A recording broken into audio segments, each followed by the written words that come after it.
नमस्कार दोस्तों, ये बात उस समय का है जब पाकिस्तान के पश्चिमी पंजाब प्रांत के मोंटगोमरी जिले में स्थित हरियाणा के निवासियों को शायद किंचित मात्रा भी आभास नहीं था कि वो अपने आसपास की जमीन में दबी जिन ईंटों का प्रयोग इतने इजीली अपने मकानों के निर्माण में कर रहे हैं वो कोई साधारण ईंटें नहीं बल्कि लगभग 8000 साल पुराने और पूरी तरह विकसित सभ्यता के अवशेष है।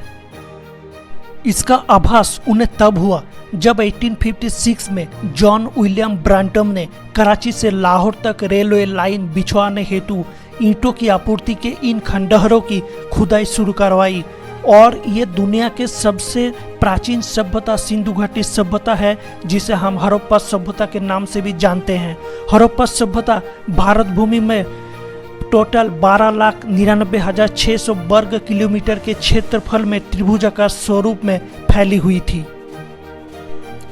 यह सभ्यता उत्तर में जम्मू कश्मीर के मांदा तक, दक्षिण में महाराष्ट्र के देमाबाद तक, पूर्व में यूपी के आलमगीर तक, पश्चिम में पाकिस्तान के सूतकागनेडोर तक फैली हुई थी। ये सभ्यता सौराष्ट्र, राजस्थान, हरियाणा, पश्चिमी उत्तर प्रदेश इत्यादि क्षेत्र में विस्तारित थी। सिंधु सभ्यता का विस्तार पूर्व से पश्चिम तक 1600 किलोमीटर तथा उत्तर से दक्षिण तक 1400 किलोमीटर था। कुछ इतिहासकारों का मानना है कि 1900 ईसा पूर्व के आसपास चीजें बिखरने लगा था। 1700 ईसा पूर्व तक सिंधु घाटी सभ्यता का कई नगर वीरान हो चुके थे, लेकिन ये स्पष्ट नहीं है इतने शांतिपूर्ण सुव्यवस्थित सभ्यता कैसे 200 वर्ष में लुप्त हो गई। सिंधु सभ्यता के लिए व्यापार बहुत महत्वपूर्ण था। उनका मुख्य व्यापार भागीदार मेसोपोटामिया था, जो मध्य पूर्व में एक उन्नत सभ्यता थी। जिस समय सिंधु शहर विफल होने लगा, मेसोपोटामिया भारी राजनीतिक समस्याओं में गुजर रहा था। कुछ इतिहासकारों का मानना है कि इसी वजह से शहरों का पतन हुआ। हो सकता है कि आक्रमण के कारण सिंधु घाटी सभ्यता की मृत्यु हो गई। ब्रिटिश आर्कियोलॉजिस्ट मार्टिमर व्हीलर की एक सिद्धांत के अनुसार एक खानाबदोश इंडो यूरोपियन जनजाति, जिसे आर्य कहा जाता है, इन लोगों ने अचानक सिंधु नदी घाटी में आक्रमण किया और उसे जीत लिया।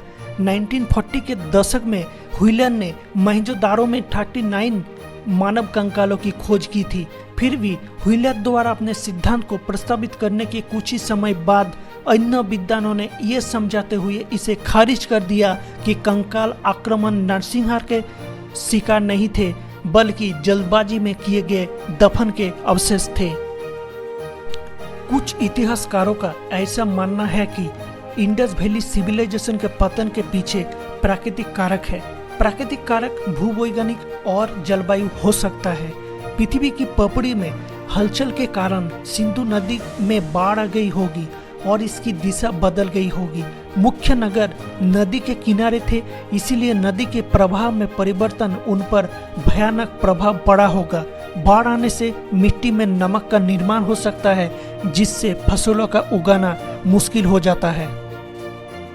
मानसून जलवायु के लिए सहायक और हानिकारक दोनों ही हो सकते हैं। सिंधु घाटी में आने वाले मानसून ने कृषि का विकास में सहायता की, जिसने हड़प्पा जैसे शहरों के विकास का समर्थन किया।